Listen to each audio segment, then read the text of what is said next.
మారుమూల గిరిజన పల్లెల్లో నైపుణ్యాభివృద్ధికి బాటలు పడుతున్నాయి. చదువులు పూర్తయి కొలువుల వేటలో పడి సొంత గ్రామాలను విడిచి వెళ్లే యువత ఇప్పుడు అవస్థలు పడాల్సిన అవసరం లేదు. ఉన్న ఊరిలోనే ఉపాధి పొందేలా గిరిపుత్రులకు శిక్షణ ఇస్తున్నారు. ఉమ్మడి తూర్పుగోదావరి జిల్లా రంపచోడవరంలోని డాక్టర్ వైఎస్ఆర్ ఉద్యాన విశ్వవిద్యాలయం శాస్త్రవేత్తలు యూనివర్సిటీ ఆధ్వర్యంలో పనిచేస్తున్న కృషి విజ్ఞాన కేంద్రం గిరిపుత్రుల ఉపాధి మార్గాలకు వేదిక అయింది. ఆధునిక సాంకేతిక పరిజ్ఞానాన్ని అందుబాటులోకి తీసుకొచ్చి యువకులు ఔత్సాహికులకు నైపుణ్యాన్ని అందిస్తోంది. గ్రామీణ ప్రాంతాల్లో తాటి చెట్లను కల్లు ఉత్పత్తి చేసే చెట్లుగానే పరిగణిస్తారు. అయితే అల్లూరి మన్యం జిల్లాలో గిరిపుత్రుల నైపుణ్యానికి మరింత పదును పెడుతోంది పందిరిమావిడి కృషి విజ్ఞాన కేంద్రం. ఇక్కడి శాస్త్రవేత్తలు తాటి చెట్లపై ఏళ్లుగా పరిశోధనలు చేస్తున్నారు. దేశంలో వివిధ ప్రాంతాల నుంచి సుమారు 270 రకాల తాటి చెట్లను సేకరించి వాటిని పెంచుతున్నారు. మొక్కల ఎదుగుదల ఉత్పత్తులపై నిత్యం పరిశోధనలు నిర్వహిస్తున్నారు. 1993లో ప్రారంభమైన ఈ పరిశోధనలు ఇప్పుడు ఆచరణకు నోచుకుంటున్నాయి. తాటి చెట్లను కేవలం కల్లు, వాసాలు, ఆకులను పైకప్పుకు వినియోగించడం వంటి అంశాలు మాత్రమే కాదు, మరిన్ని ఉపయోగాలు ఉన్నాయంటున్నారు శాస్త్రవేత్తలు. తాటి చెట్ల నుంచి ఉపాధి పొందే మార్గాలపైన స్థానిక గిరిజనులకు అవగాహన కల్పిస్తున్నారు. 2010 తర్వాత ఈ తాటిలో ఉన్న అనేక రకాలైన విలువ ఆధారిత ఉత్పత్తులను బయటకు తేవడం జరిగింది. వాటి మీద శాస్త్రీయంగా పరిశోధించి అనేక రకాల ఉత్పత్తులను బయటకు రిలీజ్ చేయడం జరిగింది. సో అందులో ముఖ్యంగా మనకి తాటి నుంచి దాదాపు 800 రకాల ఉపయోగాలు ఉన్నాయని మన పురాతన గ్రంథాల్లో చెబుతున్నారు. సో వాటిలో ఒక్కొక్కటిగా మేము తీసుకొచ్చి వాటిని శాస్త్రీయపరంగా స్టడీ చేసి ఆరోగ్యంగా ఎలా ఉపయోగపడతాయి అనే విషయాన్ని ప్రజలకు తెలియజేస్తున్నాము. అలాగే శిక్షణ ఇస్తున్నాము. దాంట్లో భాగంగా ముందుగా మన తాటి నీర అనేది మనకి కళ్ళుగా ఏర్పడక ముందు స్టేజ్. అంటే మనకు అలా వదిలేస్తే ఆ చివరికి కళ్ళుగా మారుతుంది. ఆ కళ్ళుగా మారకుండా మనము అనేక రకాలైన పద్ధతులను ఉపయోగించి నిల్వ ఉంచినట్లయితే అది నీర అంటాము. ఒక తీయటి డ్రింక్ అనమాట. సో ఆ నీరాన్ని తీయడానికి కోసం అనేక రకాల పద్ధతులు మనం పాత పద్ధతులను పరిశీలించి వాటిని స్టాండర్డ్ చేయడం జరిగింది. అలాగే మనం ఒక లేటెస్ట్ టెక్నాలజీ, ఒక కూల్ బాక్స్ టెక్నాలజీ కనిపెట్టడం జరిగింది.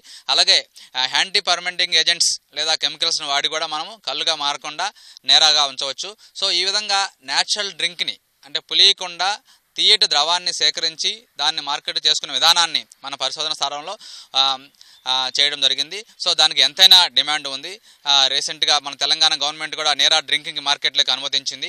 అదే కాకుండా ఈ నీరాని దీని నుంచి అనేక రకాల ఉత్పత్తులను, నిల్వ ఉండే ఉత్పత్తులైన తాటి బెల్లము, తాటి చక్కెర, తాటి బెల్లం పొడి, తాటి పానకము, తాటి చాక్లెట్స్, ఈ విధంగా స్వీట్నర్, మన సాధారణ చక్కెరకి ఆల్టర్నేటివ్గా అనేక రకాలైన తీయటి పదార్థాలను తయారు చేసుకోవడానికి ఈ నేర ఆధారిత ఉత్పత్తులైన తాటి బెల్లము, చక్కెర వీటిని కూడా శాస్త్రీయంగా పరిశీలించి వాటిని పాత పద్ధతిలో కరెక్ట్గా నాణ్యతగా తయారు చేసుకోవడం, అలాగే కొత్త పద్ధతిలో మరింత నాణ్యత తయారు చేయడం, ఈ 2 విధాలను కూడా మనం కనిపెట్టి ఇప్పుడు పాత పద్ధతులు చేసుకున్న వారికి కూడా నాణ్యత పెరగడం కోసం శిక్షణ ఇస్తున్నాము. అలాగే కొత్త పద్ధతిలో సొంతంగా ఎవరైనా పెట్టుకుంటా అంటే వాళ్ళకి శిక్షణ ఇస్తున్నాము. ఈ విధంగా నేరా నుంచి అనేక రకాల ఉత్పత్తుల మీద మనం శిక్షణ ఇచ్చి వాళ్ళని ఫాలోఅప్ చేసి, అంతేకాకుండా ప్రభుత్వ పరంగా వీటికి ఎటువంటి సహాయాలు అందుతున్నాయి అంటే KVIC నుంచి, PMEGP నుంచి, నేషనల్ హార్టికల్చర్ మిషన్ నుంచి కూడా మనకు అనేక రకాలైన ప్రోత్సాహాలు ఈ ఫుడ్ ప్రాసెసింగ్ ఇండస్ట్రీ కానీ తాటి ఆధారిత ఉత్పత్తులు కానీ ఉన్నవి. అలాగే PMFME అంటే ప్రధానమంత్రి formulation of food processing industries, దాంట్లో కూడా ఈ తాటి ఆధారిత ఉత్పత్తుల మీద మనం పెట్టుకోవచ్చు. సో ఈ విధంగా మనము తాటి నుంచి అనేక రకాల ఉత్పత్తులు చేసుకోవడము, వాటి నుంచి స్వయం సమృద్ధి, సొంతంగా మనం చిన్న తరహా కానీ కాటేజ్ లెవెల్లో ఇండస్ట్రీ పెట్టుకొని దాని ద్వారా ఆదాయం పొందవచ్చు. మనం నేరుగా వాడడం ద్వారా ఆరోగ్యం పొందవచ్చు. ఈ విధంగా తాటి ఉత్పత్తులు ఉపయోగించి ఆరోగ్యం, ఆదాయం పొందవచ్చును. ఇవి నేర ఆధారిత ఉత్పత్తులు. తాటి తేగల నుంచి కూడా తాటి పిండి, రవ్వ తయారు చేసి వాటిని బేకరీలో ఉత్పత్తుల్లో న్యూడిల్స్ కానీ, బిస్కెట్స్, కేక్స్ అంట్లో కూడా మైదాని ఈ తాగల పిండితో రీప్లేస్ చేసి అనేక రకాల ఉత్పత్తులు మనం తయారు చేయడం జరిగింది. దీనికి మనం ఒక NGOల ద్వారా మన ట్రైబల్ యూత్ కూడా ట్రైనింగ్ ఇచ్చాము. వాళ్ళకు కూడా కొంత చేసి మార్కెటింగ్ కూడా చూపించాము. సో ఈ విధంగా ఎవరైనా సొంతంగా పెట్టుకోవడానికి తాటి ఆధారిత ఉత్పత్తుల మీద మనం దాదాపు 30 రకాల ఉత్పత్తులు మనం స్టాండర్డ్ చేసాము. వాటన్నిటికి కూడా మనం ఇక్కడ శిక్షణ ఇస్తున్నాము. ఇవే కాకుండా తాటి ఆధారిత తాటి పండు నుంచి కూడా బెవరేజీ, తాటి తాండ్రా, చాక్లెట్స్ తయారు చేస్తున్నాము. అలాగే తాటి ఇతర కమర్షియల్గా ఉపయోగపడే తాటి పీచు, తాటి ఆకుల నుంచి కూడా అనేక రకాల ఉత్పత్తులను తయారు చేసుకొని వాటిని మార్కెట్ చేసుకోవచ్చు. ఈ విధంగా సమగ్రంగా తాటి నుంచి అనేక రకాల ఉత్పత్తులను నేరుగా మన గ్రామీణ ప్రాంతాల్లో తయారు చేసుకొని వాటి ఆహార పదార్థాలను మనం వాడడం ద్వారా ఆరోగ్యాన్ని పొందవచ్చు, వాటిని మార్కెట్ చేయడం ద్వారా ఆదాయాన్ని పొందవచ్చు. కృషి విజ్ఞాన కేంద్రం ఏర్పాటు చేసిన తర్వాత తాటి ఆహార పదార్థాలపై పరిశోధనలకు మరింత ఊతమిచ్చినట్టు అయింది. అఖిల భారత తాటి సమన్వయ పరిశోధన పథకంలో డాక్టర్ వైఎస్ఆర్ ఉద్యాన విశ్వవిద్యాలయం ఆధ్వర్యంలో శాస్త్రవేత్తలు నిరంతరం పరిశోధనలు జరుపుతున్నారు. తాటి చెట్ల నుంచి వచ్చే సాధారణ ఉత్పత్తులైన ఆకులు, ఫైబర్ ప్రోడక్ట్స్తో తాటి బెల్లం పౌడర్, తాటి చక్కెర, తాటి నీర నుంచి హెల్త్ డ్రింక్స్ వంటివి సుమారు 800 రకాల ఉత్పత్తులను తయారు చేస్తున్నారు. పందిరి మామిడి కేవీకే ఆధ్వర్యంలో చేస్తోన్న నీరా హెల్త్ డ్రింక్ అమ్మకాలకు తెలంగాణ ప్రభుత్వం కూడా గ్రీన్ సిగ్నల్ ఇచ్చిందని శాస్త్రవేత్తలు పేర్కొన్నారు. దీన్ని కల్పవృక్షంగా అనుకునేవాళ్ళు, కానీ కొన్ని కారణాల వల్ల ఇది కల్పవృక్షం నుంచి వేరేగా గుర్తించబడి పూర్తిగా దాని మీద వాడకం అనేది తగ్గిపోయింది. మన పరిశోధన స్థానంలో ఈ తాటి మీద వివిధ రకాలు భారతదేశంలో వివిధ ప్రాంతాల నుంచి తీసుకొచ్చి ఇక్కడ నాటి వాటిని సంరక్షణ చేస్తూ వాటి మీద పరిశోధనలు జరుగుతున్నాయి. 1991 నుంచి ఇప్పటి వరకు సుమారుగా 273 రకాలను సేకరించి నాటి వాటి పెరుగుదలలో మరియు కాపు దిగుబడులు ఇవన్నీ పరిశోధనలు జరుగుతున్నాయి. వాటి చుట్టూ ఆకు యొక్క మట్ట ఉంటుంది. ఈ మట్ట నుంచి పీచు తీస్తారు. ఈ ఫైబర్ మన పూర్వకాలం తీసేవాళ్ళు, ఇప్పుడు తగ్గిపోయింది. ఆ పీచు కూడా వేరే దశలో విపరీతమైన డిమాండ్ ఉంది.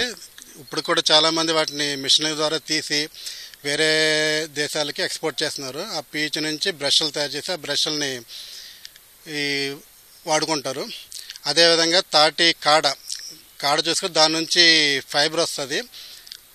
ఆ ఫైబర్ నుంచి తాళ్ళు తయారు చేస్తారు. పూర్వం చాలామంది రైతులు బాగా వాడేవాళ్ళు. ఇప్పుడు కూడా చాలా చోట్ల ఇది వాడుతున్నారు. ఈ రైతుల వరకు సంబంధించి ఫైబర్ అనేది చాలా ఉపయోగకరంగా ఉంటుంది. ఆ తర్వాత ఫైబర్ తర్వాత తాటి ఆకులు. ఈ ఆకుల ద్వారా దగ్గర 250 రకాలు బొమ్మలు తయారు చేయడం వీలవుతుంది. ప్రస్తుతం సేంద్రియం మీద ఎక్కువగా గవర్నమెంట్ దృష్టి పెట్టింది కాబట్టి వీటితో ఈ ఆకులతో బుట్టలు కానీ, గృహాన్ని అలంకరణ కానీ, బొమ్మలు కానీ రకరకాల వస్తువులు తయారు చేసుకోవచ్చు. దీన్ని కొద్దిగా క్యూరింగ్ అంటే ప్రాసెసింగ్ చేసి రంగులు వేసిన తర్వాత ఈ బొమ్మలు తయారు చేస్తే దీనికి కూడా మార్కెట్లో డిమాండ్ బాగా ఉంది. మగ చెట్లు వచ్చేసి నవంబర్ డిసెంబర్లో పోతకు వస్తాయి. ఆ పోతకు వచ్చిన తర్వాత మార్చి వరకు ఆ పోత ఉంటుంది. అంటే కటింగ్ కోత పెట్టడం ద్వారా దాని నుంచి మనకి రసం గారుతుంది. దాన్ని నీర అంటారు. అది డిసెంబర్ నుంచి మొదలు పెట్టుకుంటే మార్చి దాకా వస్తుంది మగ చెట్ల నుంచి. ఆ తర్వాత ఆడ చెట్లు పోత వస్తాయి. పోత కనుకనే మార్చి నుంచి మొదలుపెట్టి జూన్ వరకు వస్తుంది. దాన్ని కూడా ట్యాప్ చేస్తే మగ చెట్టు అయితే ఒక 200 లీటర్లు వస్తే ఆడ చెట్లు 250-300 దాకా లీటర్ల నీర వస్తుంది. ఒక రైతు ఒక ఫ్యామిలీకి చెట్లు ఎక్కగలిగితే కనుక వాళ్ళకి సంవత్సరం మొత్తం తాటి చెట్టు నుంచి ఆదాయం రావడానికి ఆస్కారం ఉంది. ప్రస్తుతం 30 రకాల ఉత్పత్తులను మార్కెట్లో అందుబాటులోకి తీసుకొచ్చారు. రాష్ట్రీయ కృషి వికాస్ యోజన పథకంలో పైలట్ ప్రాజెక్టు ద్వారా తాటి ఉత్పత్తుల తయారీపై బీహార్, బెంగాల్, ఒడిషా, తమిళనాడు సహా ఏపీ, తెలంగాణ రాష్ట్రాలకు చెందిన ఔత్సాహిక యువతకు అవగాహనతో పాటు శిక్షణా శిబిరాలను నిర్వహిస్తున్నారు. భవిష్యత్తులో మరింత మందికి తాటి ఆహార ఉత్పత్తులపై శిక్షణ ఇచ్చి ఉపాధి అవకాశాలను మెరుగుపరిచేందుకు సిద్ధంగా ఉన్నామంటున్నారు శాస్త్రవేత్తలు.